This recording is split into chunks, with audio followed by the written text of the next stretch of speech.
The government has extended lockdown for further 2 weeks beyond the 4th of May, issues new guidelines to regulate different activities based on risk profiling of districts into red, green and orange zones. Health Ministry categorizes 130 districts in the red zone, 284 in orange and 319 in the green zone.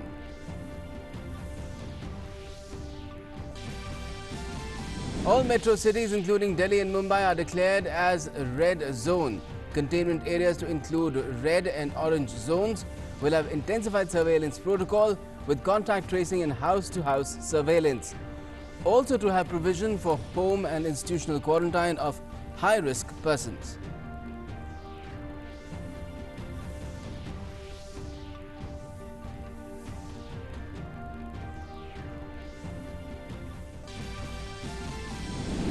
All economic activities to begin across green zones except those prohibited nationally.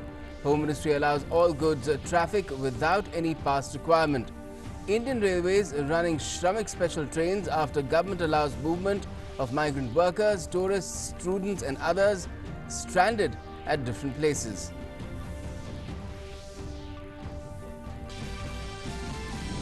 Prime Minister Narendra Modi discusses COVID-19 pandemic with Prime Minister of Thailand Prayut Chan-o-cha, says the two countries will work together to deal with the multifarious challenges posed by the pandemic. Active COVID-19 cases across India rise to 26,167 with 9,950 recoveries and 1,218 fatalities. Maharashtra, Gujarat and Madhya Pradesh remain the worst hit. Health Minister urges all to follow social distancing norms at all times.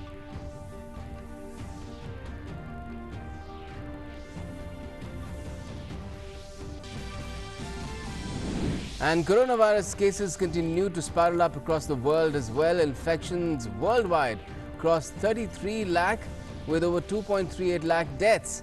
US grants emergency approval to experimental drug Remdesivir for COVID-19 treatment. Namaskar, you're with the latest right here on DD News and DD India. I'm Gautam Roy. Now, after a comprehensive review and in view of the lockdown measures having led to significant gains in the COVID-19 situation in the country, the Ministry of Home Affairs of the Government of India has issued an order under the Disaster Management Act 2005 to further extend the lockdown for a period of 2 weeks with effect from the 4th of May 2020. The MHA also issued new guidelines to regulate different activities in this period based on the risk profiling of the districts of the country into red, green and orange zones. These guidelines have permitted considerable relaxations in districts falling in the green and orange zones. Now, the Indian Railways is operating Shramik special trains to move stranded labourers, pilgrims, tourists and students around the country. Following the request of various state governments, Shramik trains are being operated to ferry the stranded persons from different parts of the country. Tickets would not be issued to any individual passenger or groups, and it will allow only those passengers whom the state government officials are bringing to railway stations to board. The state government would be the final authority to decide who will travel. Earlier, the MHA also allowed movement of stranded persons such as students, migrant workers, tourists, pilgrims and others via rail as well.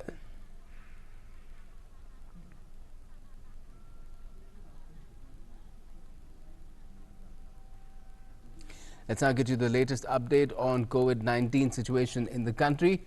Well, the number of active cases of COVID-19 in India have now risen to 26,167. 9,950 people have recovered so far from the pandemic, and the country has reported a total of 1,218 fatalities so far. Maharashtra remains the hardest hit state with 11,506 cases, nearly 30% of the country's caseload. Now, 122 personnel of the 31st Battalion of the CRPF located in Mayur Vihar in Delhi have been found to be COVID-19 positive. All 480 people posted in the battalion are currently in quarantine. However, test reports of 368 Jawans have come so far, while reports of 112 are being awaited. Meanwhile, one CRPF sub-inspector died due to COVID-19 on Tuesday. Indian Naval Hospital Shiv Patanjali, which is at the front line in treating COVID-19 positive patients from the Uttar Kannada district, has contributed its might towards making the district COVID-19 free. The last COVID-19 patient walked out of the Naval Hospital in good health and spirits after he was discharged on Thursday. INS Patanjali had provided quality care and ensured speedy recovery of all 9 COVID-19 patients admitted to the hospital since the 24th of March this year. The first group of COVID-19 positive patients were admitted at the hospital on the 28th of March. A tireless team of doctors, nurses, medical and support staff ensured 24/7 care to the COVID-19 patients. Discharging of the last COVID-19 patient from INS Patanjali was also coincided with the Uttar Kannada district being declared an orange zone, which is a vital milestone in the fight against COVID-19 and indicative of the contribution of the hospital in ensuring a COVID-free Uttar Kannada. Now, the Delhi police is proving to be no less than a messiah for the people residing in West Delhi. Amidst coronavirus epidemic, they are delivering medicines to ailing senior citizens, providing essentials on just a call. What makes the entire effort special is that they even try to make special days more special by celebrating them, especially for those who have no one else to share their happiness with. This is Chanda, a resident of Janakpuri in West Delhi. 70 years is not the age to stay alone, but lockdown has left no options for her. Children live in another city, daughter lives with husband in Dwarka, and the only support she has is the Delhi police. They are helping her in all possible ways, even by celebrating her birthday. Police वाले हमारी बहुत मदद करते हैं और phone करके भी पूछते हैं कि बहन जी आपको किस चीज़ की ज़रूरत है, जहाँ आपको कुछ चाहिए, जहाँ आप ठीक ठाक हो, ये सब. There are over 6,136 senior citizens like Chanda in West Delhi. Out of the total, over 2,790 such citizens reside in Rajouri Gardens subdivision alone. 24th March, when the lockdown began, Delhi police visited their homes over 11,116 times and over 11,947 times called them to know about their well-being. 41 of them were those who were provided medicines, milk, dry ration and mask-like facilities were ensured. Senior citizen Sarvanand Singh, resident of Subhash Nagar, validate police's claims. Lockdown में उनकी काफ़ी problems है. Senior citizen सारे कुछ न कुछ बीमारी होती है, किसी को डायबिटीज़ है, हाइपरटेंशन है, तो उनको दवाइयाँ दिलाना से लेके उनका हॉस्पिटल एडमिनिस्ट्रेशन, उनकी कोई भी इशू थी, उनकी फूड रिलेटेड इशू, हमारे बीट कांस्टेबल्स ने इस दौरान 11,116 विजिट्स करी है सीनियर सिटीजन्स को इस तरह की हेल्प करने की. और मैं कई बार हेड को फ़ोन आते रहता है, कई वहाँ से फ़ोन था, हाँ भी कोई प्रॉब्लम तो नहीं आपको. मैंने कहा नहीं, हमारा सब कुछ कर रहे हैं, पुलिस डिपार्टमेंट सब हमारी देखभाल कर रहे हैं. Delhi police had a special dedicated senior citizen cell which works for the safety and well-being of the senior citizens of Delhi. Delhi government has made 1077 or 1077 the COVID-19 helpline number for senior citizens in the national capital. Dheeraj Singh's report, DD News, New Delhi. And the special cell of the Delhi police has registered a case of sedition against chairperson of Delhi Minority Commission, Zafrul Islam Khan, for a controversial social media post. The FIR was registered against Khan on the 30th of April under Section 124A, which is of sedition, and 153A, that's related to promoting enmity between different groups on grounds of religion, race or place of birth. After the police received a complaint against Khan's post, the remarks were posted by Khan on Tuesday but deleted after some time. Later, Khan also sought an apology while the BJP demanded his removal from the commission. In Rajasthan, 45 fire tenders have been pressed into service to sanitize Jaipur. Vishal Baristo brings this ground report on how Corona warriors are combating the spread of coronavirus in the city. Sanitization of colonies has been increased in Jaipur as the virus spreads, and I have with me Jaiprakash Sen, who is also a Corona warrior. Let's talk to him and find out. Jaiprakash जी, ये बताइए कि आप कितनी बारी sanitise कर रहे हैं? Sir कम से कम 1.5 महीना हो गया और और कम से कम 40 से 45 गाड़ियाँ दिन रात लगी है फायर ब्रिगेड की, और हर गली हर मोहल्ले हर कॉलोनी में हम छिड़काव कर रहे हैं। एक भी घर नहीं छूटना चाहिए, हर जगह पहुँच रहे हैं हम। आजकल इसकी जो छिड़काव की जो गति है वो भी तेज़ कर दी गई है, बहुत ज़्यादा तेज़ कर दी है। जैसे जैसे हमें पॉजिटिव केस ज़्यादा मिलते हैं उस हिसाब से ज़्यादा कर रहे हैं। कितनी बार आप सैनिटाइज कर रहे हो एक कॉलोनी को? एक कॉलोनी को 3 से 4 बार हो चुका सर। 3 से 4 बार। और आप अपने आप को कैसे सेफ रख रहे हो? सर हमारे पास पूरा सामान है, पूरा किट है। और कितनी गाड़ियाँ लगी हुई हैं? 40 से 45 गाड़ियाँ लगी है सर इसमें। So there you heard from the Corona warrior himself, 45 fire brigades have been pressed into service so that me and you are safe in Jaipur. And also all those who are watching this video, you should praise people like these who are fighting day and night for us so that we all are safe. Vishal Baristu for DD India, Jaipur. An artist from Madhya Pradesh has made a beautiful stone art to pay tribute to T.I. Devendra Chandravantry of Indore, who lost his life fighting the battle with coronavirus. He also paid tributes to all frontline COVID warriors who are working tirelessly in the battle against the virus. Initially, the artist planned to make photographs of Devendra on paper with messages he got from across the world, but later on he received a suggestion from Tatapati Bakhal to create this with stones. The artist liked the suggestion and started making mural art from stones. Having worked for more than 12 hours for 7 days, the artist created 50 pieces of artwork. Now, in an effort to ensure that the nationwide lockdown does not compromise with health and sanitation facilities, special menstrual hygiene kits are being distributed to the economically disadvantaged and migrant women in Karnataka. She warriors and senior women officers reporting from Bangalore City Police's Corona Control Room have stepped in to help women in distress and provide them with comfort by literally becoming their pad women. The Corona Control Room's task force have a special task to perform, and these she warriors led by Malavika Avinash are reaching out to women for a different purpose. Her team, comprising of young women professionals, are distributing hygiene kits made for needy women. Distribution of the hygiene kits is an all-women's affair with private talks, discussions and giggles when it comes to menstrual health. Malvika even discusses the general hygiene issues with women over the mic. She also explains to them about the safe methods of disposal of the sanitary pads. The hygiene kits given to the women contain sanitary pads, sanitizers, soap and inner wear.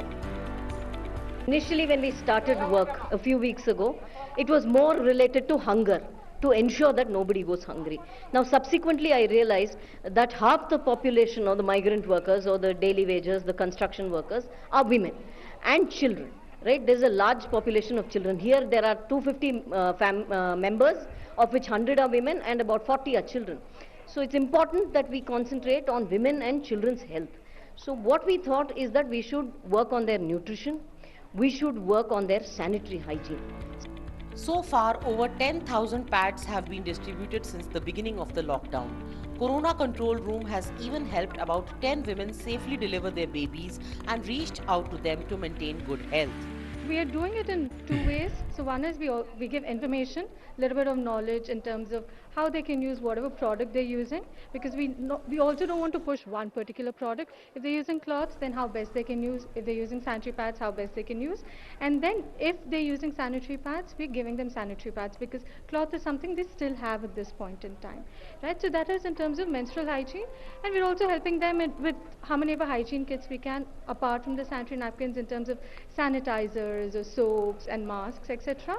She warriors ensure that the women's menstrual health is maintained well even during the lockdown.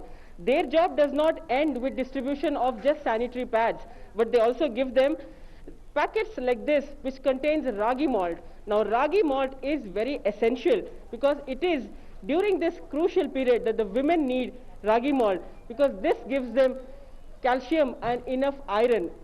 So these ragi malt packets are also being distributed to menstruating women and also to pregnant and lactating mothers here in these camps. These she warriors in Bangalore are led by senior women officers DCPs Rohini Sepat and Nisha James, who began the distribution of sanitary pads to the migrant women by identifying needy women in each police station's limits. both the officers chalked out a strategy and found out that there are at least 30,000 migrant women in the city. The women's police stations in Bangalore go around and distribute a set of sanitary pads with conditions applied, which is practicing social distancing and compulsorily wearing of masks. We know women need this help and they cannot afford to go out and get pads as the shops are far away and they have no money. For women like Gayatri and Jyoti, migrant laborers from North Karnataka, She Warriors is a boon. Gayatri is shy to discuss the menstrual health issues with anyone, but she says that the She Warriors interact and make them comfortable. It helped us a lot in this crisis and all young girls are benefited too. Similar efforts are being carried out by DCs along with Red Cross Society in other districts in the state. The lockdown has definitely made several women rethink and rework on menstrual hygiene issues, and the Corona She Warriors are providing relentless hygienic support to them in the crisis. Aisha Khanam's report, DD News, Bangalore. President Nath Kovind, in an exclusive interview with a Hindi daily, talked about the current crisis of coronavirus. The President praised Prime Minister Narendra Modi for taking bold steps to contain the coronavirus outbreak and also proving to be a powerful leader in enduring the pandemic with vigor and strength. The President spoke highly of the Chief Ministers as well, as they strictly complied with the centre's advisories and effectively applied those in their respective states. He further added that the strength and strategy with which India has tackled this pandemic is commendable and our efforts can be viewed as India model. The President also cited the statistics which depict that the India model is effective. He said, following the mantra of Vasudhaiva Kutumbakam and live and let live, India has provided medicines to more than 100 countries.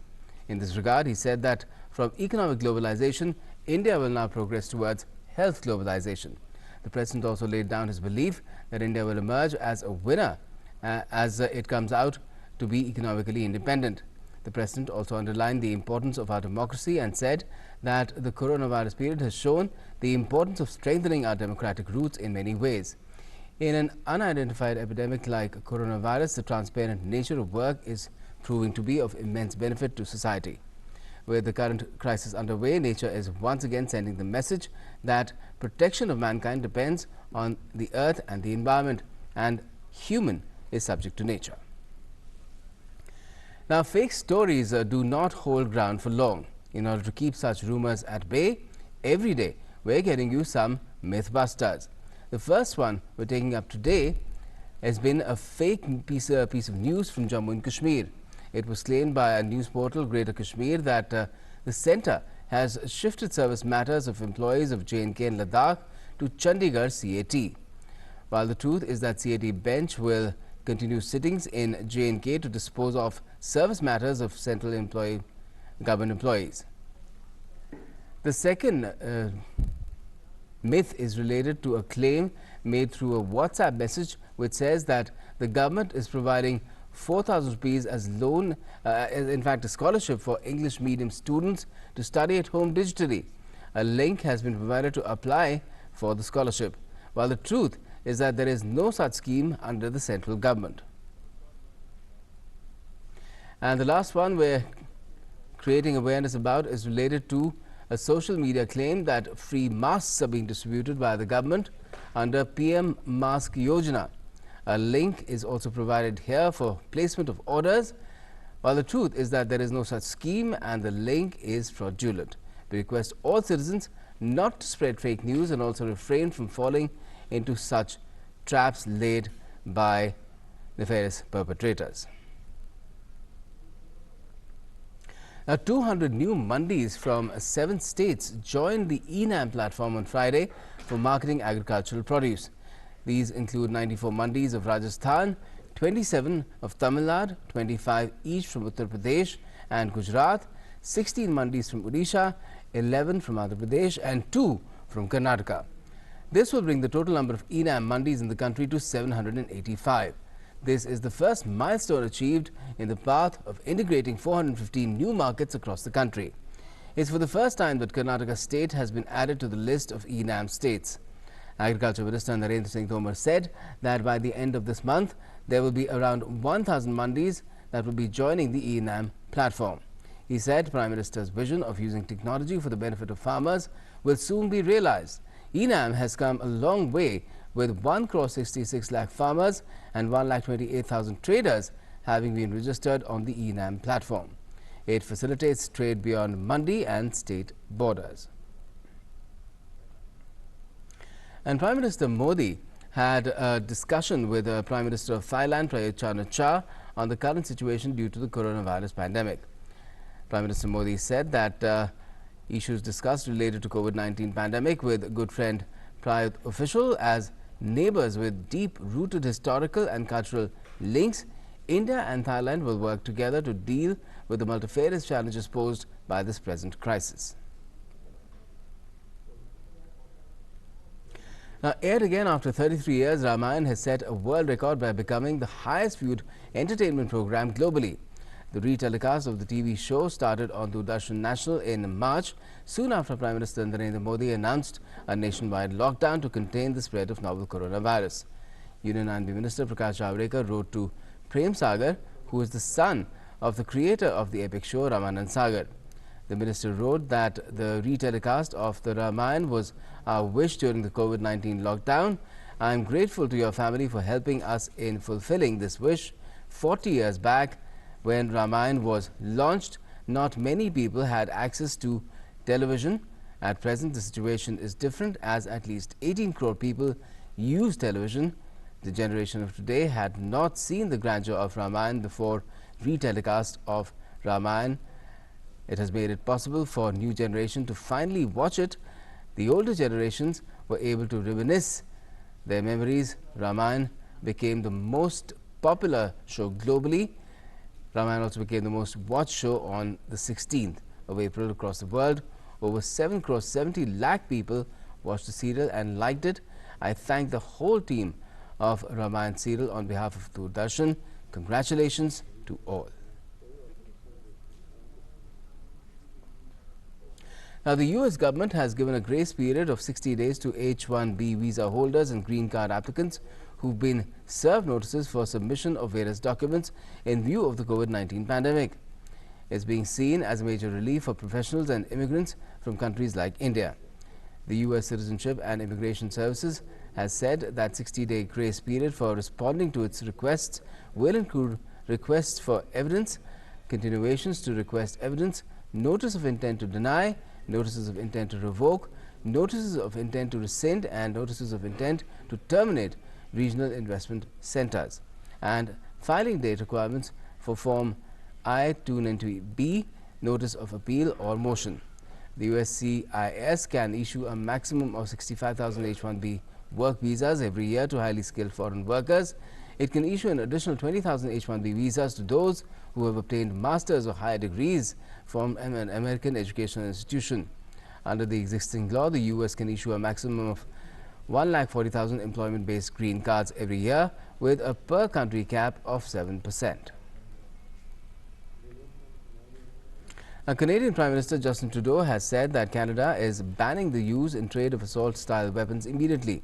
Trudeau cited numerous mass shootings in the country, including the killing of 22 people in Nova Scotia on the 18th and 19th of April. He announced the ban of over 1,500 models and variants of assault-style firearms and other weapons that have been used in a number of mass shootings in the United States.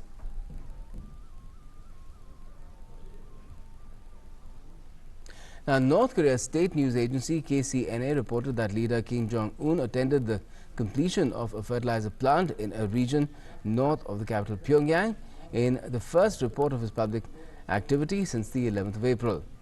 The agency reported that Kim cut a ribbon at the ceremony on Friday, and those attending the event gave a thunderous applause for the supreme leader, who is commanding the All-People General March for accomplishing the great cause of prosperity.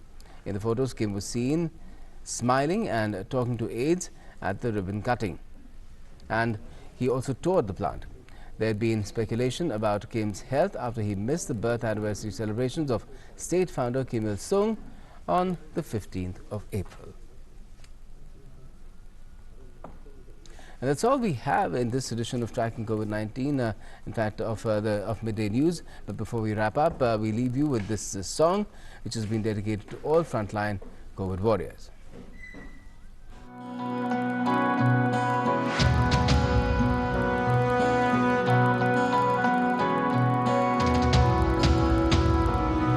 हर मुश्किल से टकराता हूँ,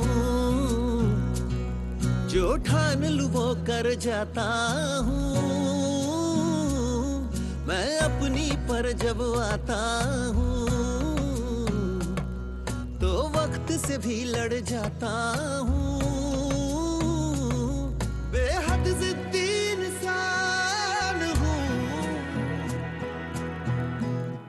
मैं असली हिंदुस्तान हूँ। मैं सच्चा हिंदुस्तान हूँ, मैं असली हिंदुस्तान हूँ। मैं सच्चा हिंदुस्तान हूँ, मैं सच्चा हिंदुस्तान हूँ।